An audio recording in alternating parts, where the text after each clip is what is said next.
Welcome to Retromotive. Today we're taking a closer factual look at a very specific Honda Formula One power unit.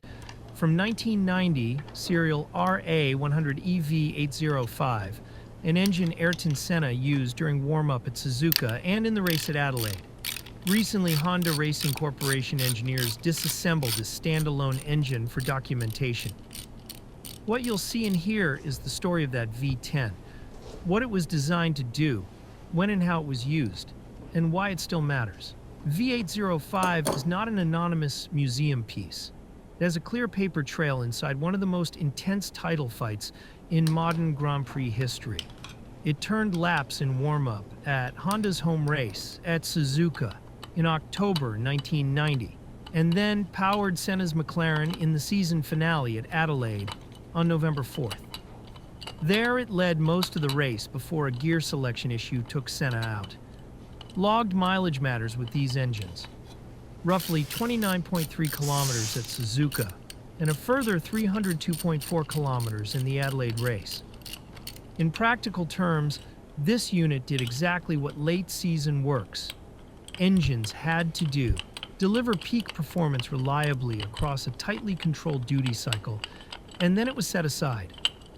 Because Honda was already moving to a new V12 for 1991, this particular V10 remained intact, which is why it can be studied as run today. Strip away the mythology and you meet a simple brief: maximum lap time with clean, predictable throttle response and enough robustness to survive a Grand Prix distance at the sharp end. The RA100E's layout, a very compact 3.5-liter naturally aspirated V10, sat in the sweet spot of the 1989 to 1990 regulations that followed the turbo ban.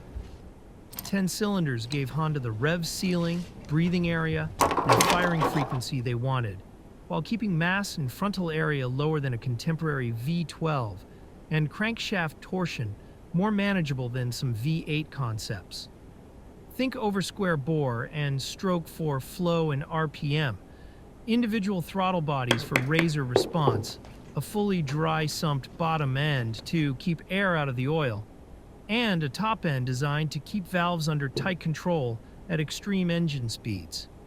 Materials choices across the assembly: magnesium covers, extensive use of light alloys and exotic steels, and titanium where it made sense, were all about stiffness, temperature stability, and mass reduction rather than show. From 1986 to 1991, Honda Power defined the front of the grid, first with Williams, then with McLaren. In 1989, the first year after turbos, Honda introduced a naturally aspirated V10 and won the championship with Senna and Prost. In 1990, McLaren's MP4/5B carried the evolved RA100E, and the team again took the titles, with the Senna-Prost rivalry culminating in the controversial first corner contact at Suzuka. The numbers tied to V805 are not random footnotes. They are attached to the decisive final phase of that campaign: warm-up at Suzuka, then pole and race-leading pace at Adelaide. Within McLaren's rotation of engines across qualifying, warm-up, and race trim, this unit met its targets, then moved to storage, rather than the usual post-campaign strip-and-scrap routine. The induction system is the most visible statement of intent. 10 short, equal-length trumpets feeding 10 individual throttles deliver the exact throttle mapping and airspeed profile the drivers demanded for corner entry and exit. That's what lets a car rotate mid-corner and pick up the rear axle cleanly when the driver commits. The lubrication system is equally revealing, with a multi-stage scavenge and an aggressive windage strategy. The RA100E is designed to keep the crank spinning in clean air and the bearings fed during prolonged high G and transient maneuvers. Tight bearing patterns and repeatable clearances were a Honda hallmark in this period, and that shows up in how little drama these engines produced under race conditions when kept inside their operating windows. Cooling and thermal control are the third leg of the stool. Even mixture distribution across 10 cylinders at sustained high RPM demands stable temperatures. The chamber shapes, port finishes, and coolant paths all exist to keep that balance. You do not need to see every fastener removed to recognize the philosophy. Shorter, straighter, cooler air on the way in, reliable scavenging and heat evacuation on the way out. Electronics were simpler than today, yet the data density was already high. Temperatures, pressures, and throttle angles were monitored closely to inform both calibration and life management between events. Power figures in this era moved around with fuel, weather, and calibration strategy, but you can think in the general neighborhood of 700 horsepower, give or take, at engine speeds well beyond 13,000 per minute. Those headline numbers are less important than two qualities drivers like Senna cared about most: immediacy and repeatability. Immediacy is the instantaneous airflow change the engine delivers when the driver cracks the pedal. Repeatability is getting the same hit lap after lap without heat soak or oil aeration changing the response. In that sense, a well-executed V10 like the RA100E was an ideal partner. It was narrow enough for tight packaging and good aerodynamics, smooth enough to be kind to gearboxes and rear suspension, and alive enough to answer the driver in the exact moment it mattered. Under normal Honda practice at the time, frontline engines returned to Japan for wear analysis and were then broken down permanently. V805 avoided that fate because the program pivoted to a new architecture for 1991. That quirk of timing means we have an as-run, late-season, title-deciding V10 to look at today. Not a display mock-up, not a dyno mule, but a logged unit with known laps under one driver at two specific events. For historians and engineers alike, that offers a clean reference point. It anchors the paper specs to a real operating life and preserves small truths that don't live on data sheets: layout logic, finish choices, how subsystems were prioritized, and how a manufacturer that was winning built in margins. If you allow yourself to look past the crank and the cams, you notice the quiet decisions that separate a merely strong engine from a championship tool. Harness routing and connector placement cut seconds in the garage and reduce failure points on track. Fastener uniformity makes torque more consistent and supports repeatable rebuilds. Oil-air separation hardware and tank design stabilize lubrication under the exact throttle and cornering patterns a specific driver produces. Honda's edge in this era was not one trick. It was an accumulation of correctly weighted small choices that added up to confidence for the driver and fewer surprises for the team. Watch footage from 1990, and you'll see why engines like the RA100E had to be more than peak dyno curves. Senna built lap time on commitment and precision, deep braking, rapid rotation, then an assertive but measured squeeze of throttle to plant the rear and go. If the first 5 degrees of pedal produced an unpredictable jump or a soft delay, the car either snapped or bogged, and the opportunity was gone.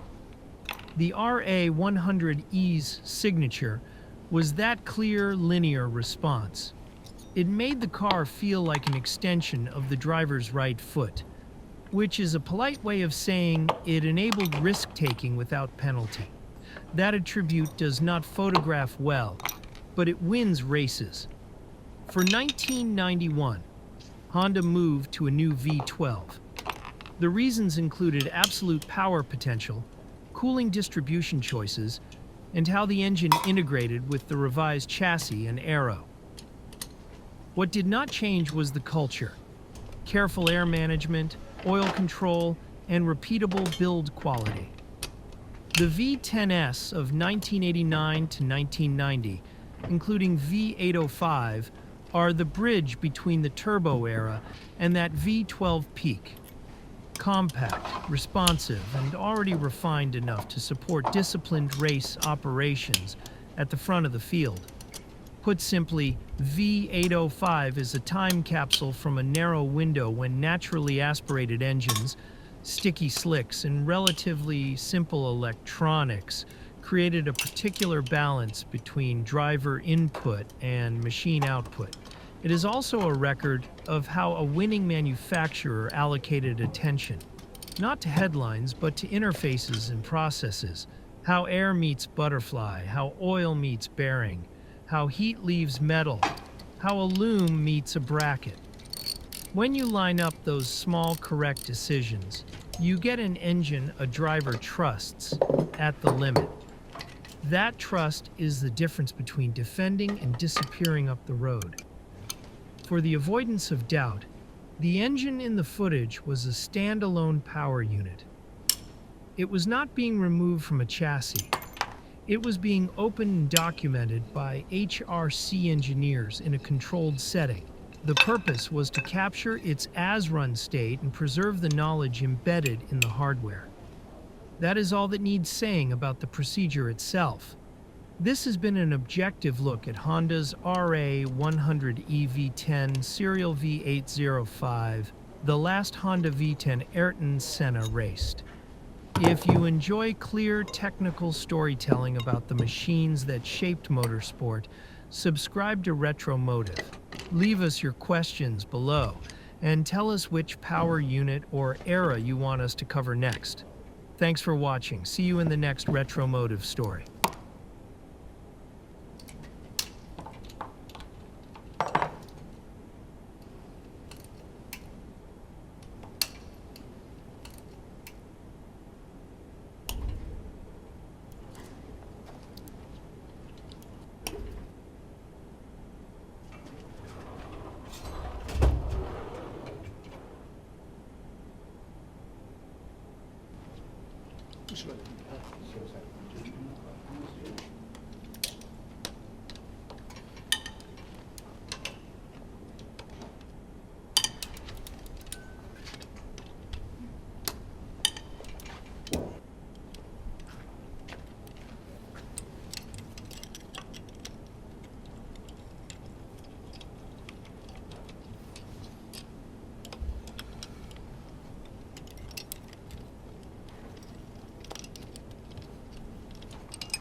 これ運転手とかセッティングによってこの色が違うんで燃え方が。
ました。オーストラリアのセナが使うことによってつけた砂が出ました。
です。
ハンドル外します。はい。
隙間がでかいんだよね、これどうします。確かに。やります。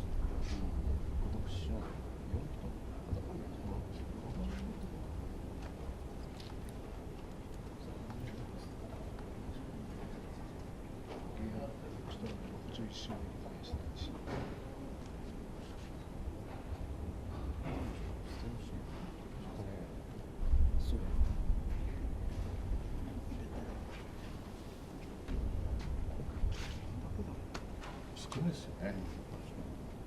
3機の時より少ないんじゃないですか。3機の。せーの、よいしょ。お、吹きますね。ちょっと待ってください。弱かったでしょ。そっちだ。時計回り。はい。で、これで、はい、戻します。せーの。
1番ナット、ちょ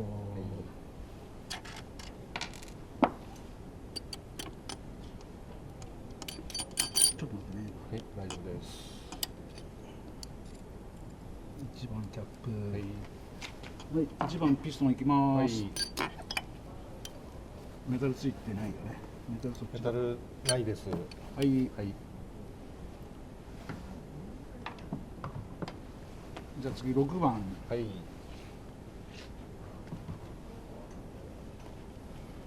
はい、はい、は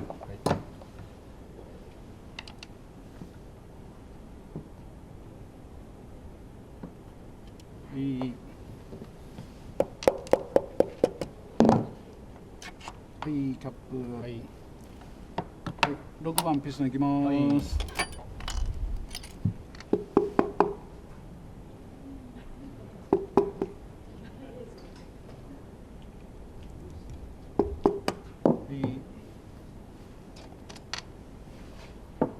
い、2番いきます。はい、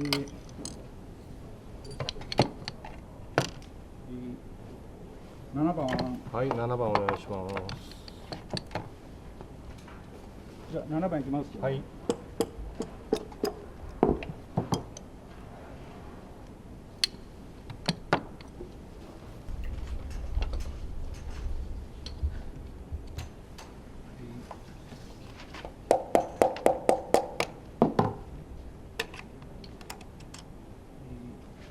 8番いきます。は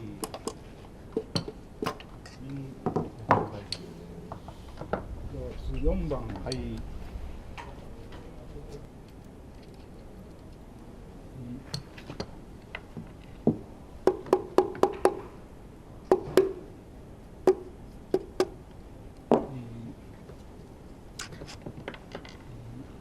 4番。はい、は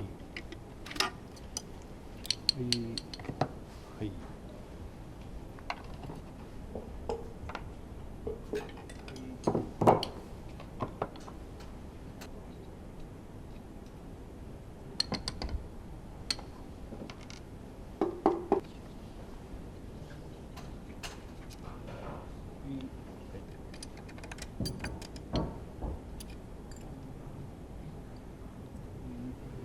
はい、10番。はい、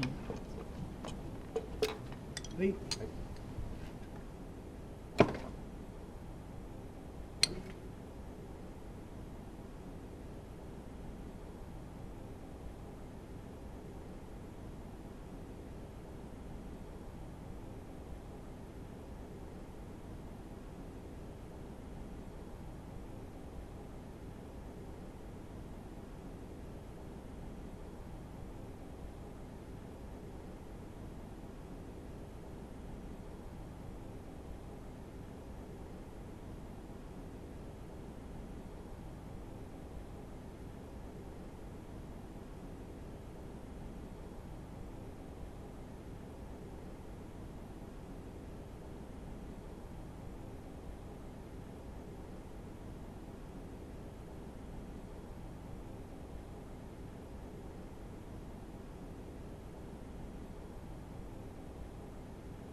こちらピストンです。このエンジン号機 V805 っていうものなんですけども、こちらにですね不滅インクで刻印が押されていて、この V805 というエンジン号機、その中に入っていたピストンということになります。1990年の V10 エンジンは89年の V10 に対してですね高回転高出力化を狙うということでショートストローク化しています。ということでボアが大きくなって91ミリから93ミリ2ミリ大きくなっています。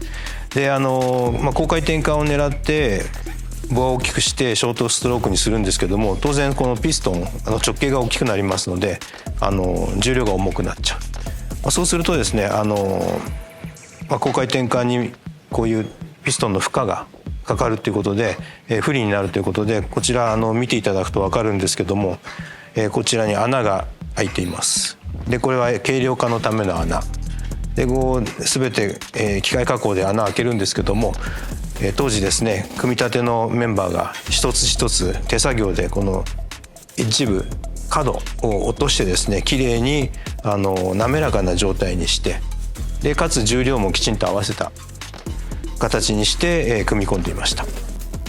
で、こちらですね焼け跡が見えるんですけども、実際に使うとですね、燃焼ガスの温度がピストン裏に伝わってですね、こういうふうにオイルの焼け跡の色がついています。これは非常に良好な状態の焼け跡だと思います。これが使用条件が厳しくなるともっと黒くなって、で、黒くなってきたものは割とトラブルに巻き込まれやすいという状況です。でこちらもですね非常にきれいに残っているんですけども、均一に焼け跡がついた非常にいい焼け跡の状態、燃焼が良かったというのが見て取れます。あと目立った損傷もなくてですね、レース使って最後ですね、残念なことにミッションのトラブルでセナ選手はコースアウトして、砂を吸い込んだというメモ書きが残ったエンジンだったんですけども、実際これ見るとうまくフィルターで砂がトラップされていて、エンジン自体には吸い込まれていないような状況だったと思われます。